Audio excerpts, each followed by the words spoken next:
Hi అండి, welcome to my channel. ఈరోజు ఓంకారం అండి, 28వ తారీఖు 3వ నెల 2025. అదేవిధంగా రేపు ఉదయం ఆచరించే పూజ అంటే 29వ తారీఖు శనివారం రోజు కూడా ఆచరించే పూజ చెప్పడం జరుగుతుందండి. మీరు కనుక మా ఛానల్ని కొత్తగా చూస్తున్న వారైతే నా ఛానల్ని సబ్స్క్రైబ్ చేసుకోండి.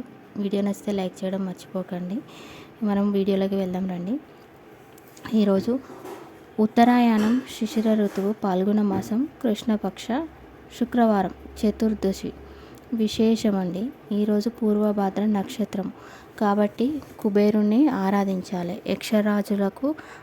యక్షరాజు అయిన కుబేరుణ్ణి మనము ఆరాధించడం వల్ల మనకు సంపద అనేది కలుగుతుంది. దేవతల ధనానికి కూడా అధిపతి ఎవరంటే కుబేరుడు. దేవతల దగ్గర ఉన్న ధనానికి కానీ, లక్ష్మీదేవత దగ్గర ఉన్న ధనానికి కానీ, ఆ ధనాలన్నిటికీ కుబేరుడే అధిపతి. కాబట్టి ఇవాళ కుబేర మంత్రం జపించడం వల్ల మన సొంత డబ్బులు అయితే, అంటే మనం కష్టపడి ఏదైనా సంపాదించిన డబ్బులు అయితే మన దగ్గరికి రాకుండా ఎక్కడైనా ఆగిపోయినవి ఉన్నాయనుకోండి, అవి తిరిగి మన దగ్గరికి వస్తుంది. అదేవిధంగా మనం ఎక్కడైనా ఇన్వెస్ట్ చేస్తాం కదా అండి, డబ్బులు చేసినప్పుడు ఆ డబ్బులు అనేది మనకు రాలేదనుకోండి, మనం చేసిన కస్టమర్ ఒక 100 మందికి డబ్బులు ఇవ్వాలనుకోండి, ఆ 100లో మనం ఒకరం కదా అండి, అలా డబ్బులు ఆగిపోయి ఉంటాయి కదా. అలాంటి డబ్బులు కూడా ఈరోజు ఈ మంత్రం జపించడం వల్ల అతని దగ్గర నుండి డబ్బు రూపకంగా కాకుండా అతని సంపాదించిన దాంట్లో నుండి ఏదో ఒక రూపకంగా మన దగ్గరికి చేరుతుందని గురూజీ తెలియజేయడం జరిగిందండి. కాబట్టి ఈరోజు అందరం ఆ మంత్రాన్ని జపించండి. కుదిరితే 108 సార్లు జపించుకోండి. ఈరోజు మంత్రం అండి, ఓం యక్షరాజ కుబేరాయ నమః, ఓం యక్షరాజ కుబేరాయ నమః, ఓం యక్షరాజ కుబేరాయ నమః అని ఇలా మంత్రాన్ని జపించుకోండి. మనం కష్టపడిన ఎక్కడైనా పెట్టిన డబ్బులు అనేవి ఖచ్చితంగా ఏదో ఒక రూపకంగా ఆ దేవుడు అనేది మన దగ్గరికి పంపిస్తాడండి. అది నిజాయితీగా సంపాదించిన డబ్బులు మాత్రమే, గుర్తుపెట్టుకోండి. మనము చిన్న వయసులో మనని ఎవరు కాపాడుతారండి? అమ్మాయి కాపాడుతుంది కదా, అమ్మ నాన్న. అంతకంటే ఎక్కువ కాపాడేది అమ్మ మాత్రమే మనని. తర్వాత ఎవరు కాపాడుతారు? భార్య యుక్త వయసుకు వచ్చినాక, వివాహమైన తర్వాత భర్తను తన భార్యే కాపాడుకుంటుంది. ఎందుకంటే తను ఆరోగ్యంగా ఉండాలి, తను ఆరోగ్యంగా ఉంటే మేమందరం బాగుంటాము అని తనకి వంట చేసి పెట్టడము, తనకు కావలసినవన్నీ చేయడము, అలాంటివన్నీ చూసుకుంటుంది. తర్వాత కూతురు కుమారుడు ఉంటే వాళ్ళు చూసుకుంటారు. కొంత వయసు వచ్చిన తర్వాత మీ దగ్గర డబ్బు అనేది ఉంటుంది, ఉండకపోవచ్చు. అలాంటి టైంలో మీ దగ్గర ఏ బంధువులు కానీ, ఏ మిత్రులు కానీ ఎవరు రారండి. చివరి వరకు చూసేది ఎవరంటే తన భార్య మాత్రమే చూడగలుగుతుంది. భార్య భర్తలు మాత్రమే ఒకరికొకరు తోడుగా ఉండి చివరి వరకు నడుస్తారండి. ఈరోజు గురుగారు తెలియజేయడం జరిగిందండి. మన దగ్గర చాలా డబ్బు ఉంది. ఆ డబ్బు ఉన్నప్పుడు మనము దేవుడికి ఎంత డబ్బు పెట్టినా కానీ మనం దేవుణ్ణి కొనగలుగుతామా అండి? దేవుణ్ణి చూడగలుగుతామా? మనకి ఎంత డబ్బు ఖర్చు చేసినా కానీ దేవుడు అనేది మనకు ప్రత్యక్షమై నిజంగా కనబడతాడా? కనబడడు. కానీ మనం దేవుడి కోసమని మనం ఒక గుడి కట్టిస్తాము, అలా చేస్తాము, కాస్త పుణ్యం వస్తుంది. అంతేగాని దేవుడు మాత్రం మనకు ప్రత్యక్షమై అయితే కనబడాడు కదా అండి. కాబట్టి దేవుడికి ముగ్ధ భక్తి అంటారు. దేవుడికి మనం చేసేదాన్ని ముగ్ధ భక్తి అంటారు. గుర్తుపెట్టుకోండి. అంటే మనకి కనబడకుండా మొక్కుకునేదాన్ని ముగ్ధ భక్తి అని అంటారండి. అదేవిధంగా మన తల్లిదండ్రులు ఉంటారు కదా, మన తల్లిదండ్రులను కూడా అదే ముగ్ధ భక్తితోటి ఆరాధించాలండి. వాళ్ళు ముసలి వాళ్ళు అయ్యారని వాళ్ళను దూరం పెట్టడము అలాంటివి చేయకూడదండి.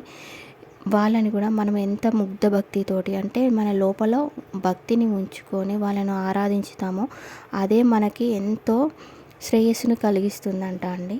ఈ ముగ్ధ భక్తి ఇలా చేయడం వల్ల మనం ఏదైనా తెలిసి కానీ తెలియక కానీ ఏదైనా తప్పులు చేస్తాం కదా అండి పెద్దవారి విషయంలో, అప్పుడు మనం ఖచ్చితంగా సరిదిద్దుకోవాలండి. ఆ సరిదిద్దుకోవడంలో ఉన్న ఆనందం వేరే ఉంటుందండి. ఈరోజు ఒక చిన్న కథ అండి. ఒక వ్యక్తి అందరితో మంచిగా ఉంటాడు. ఆయనకి 2 కుమారులు ఉంటారు.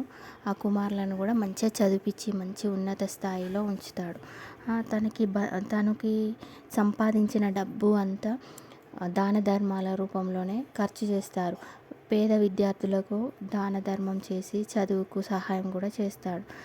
అలా బంధువులు, ఆ డబ్బు ఉండేసరికి బంధువులు, చుట్టాలు, స్నేహితులు అంతా ఆకర్షితులై తన చుట్టూ తిరుగుతుంటారు. కొంతకాలం అయిన తర్వాత తనకి ఈ వృద్ధాప్యం వస్తుంది. ఆ టైంలో ఎవ్వరు, ఏ బంధువులు కానీ, ఏ స్నేహితులు కానీ ఎవ్వరు తన దగ్గరికి రాడండి. వాళ్ళ భార్య అనారోగ్యం చేస్తుంది. అనారోగ్యంతో ఉండడం వల్ల తన దగ్గరికి వెళ్తే డబ్బులు అడుగుతాడేమో అని ఎవరు తన దగ్గరికి రారు. అతను అసలు డబ్బులు అనేవి పోగు చేసి దాచుకోలేదు. అప్పుడు అలాంటి సమయంలో తన కొడుకుని మంచి స్థాయిలో ఉంచాడు కదా, విద్య అభ్యసించి.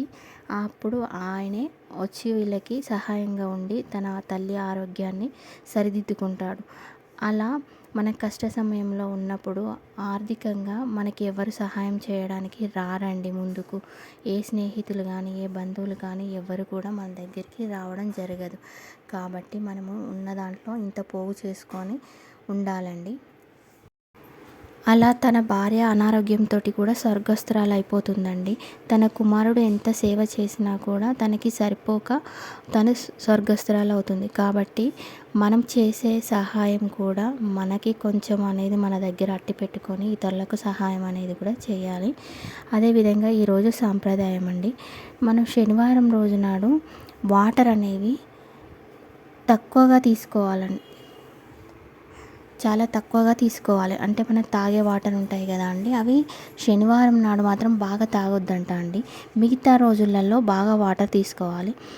వాటర్ తాగకపోయినా ఇబ్బందే అండి, వాటర్ తాగినా కూడా ఇబ్బందే.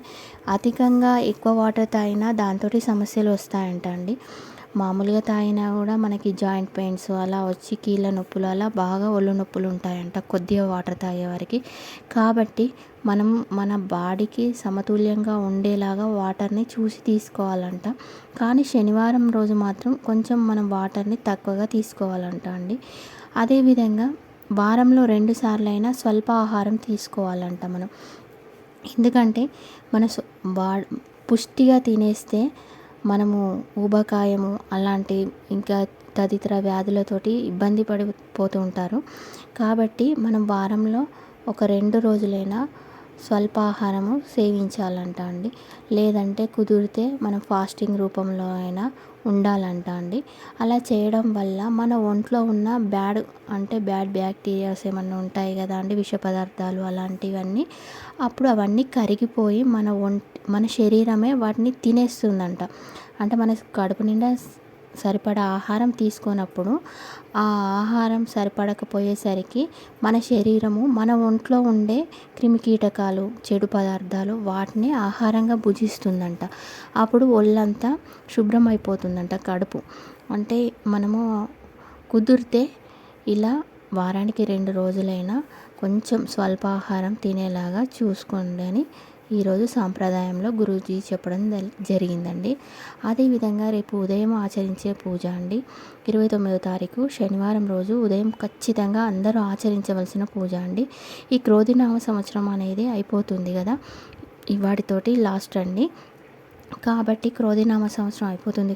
ఈ వచ్చే నూతన సంవత్సరంలో చాలా ఇబ్బందులు ఉంటాయంట అండి మనకి. అంటే చాలా అసలు గ్రహాలు అనేది అనుకూలంగా అస్సలు లేదంట. కాబట్టి చాలా విపత్తులు కలుగుతాయంట. ప్రకృతిలో కూడా అనేక రకమైన విపత్తులు కలుగుతాయంట. కాబట్టి మనము ఈరోజు ఆచరించుకోవాలంట అండి ఈ పూజన అనేది. రేపు శనివారం కాబట్టి ఆ రోజు శని కూడా ఈ గ్రహాలతోటి కలుస్తుందంట అండి. ఇదివరకు మనకి అన్ని గ్రహాలు కూటమిలాగా ఉన్నాయని చెప్పడం జరిగింది కదా అండి. వాటితో పాటు శని గ్రహం కూడా కలవడం వల్ల చాలా చండాల యోగం అనేది ఉంటుందంట. దాని ప్రభావం నుండి మనం తప్పించుకోవడం కోసం అనేది చిన్నగా మనకు సాధ్యమైనంత వరకు పూజలు ఆచరించడం వల్ల ప్రకృతిలో జరిగే విపత్తులు మన పైన ప్రభావం చూపకుండా కాస్త ఉపశమనంగా ఉంటుందని తెలియజేయడం జరిగింది. కాబట్టి మీ దగ్గరలో రేపు ఏదైనా అశ్వత్థామ వృక్షం ఉంటుంది కదా, అశ్వత్థామ వృక్షం ఉన్నప్పుడు దాని దగ్గరికి వెళ్ళి దాని చుట్టూ 5 ప్రదక్షిణలు వేసుకోవాలంట అండి. 5 ప్రదక్షిణలు వేసుకొని ఒకసారి కల్పవృక్షం స్తోత్రం చదువుకోవాలంట. దాని కింద కూర్చొని ఆ కల్పవృక్ష స్తోత్రం అనేది చదవడం వల్ల మనకి కొంచెం ఉపశమనం అనేది ఉంటుందంట. ఈ ఉగాది నాడు పంచాంగం తెలియజేయడం జరుగుతుంది కదా అండి.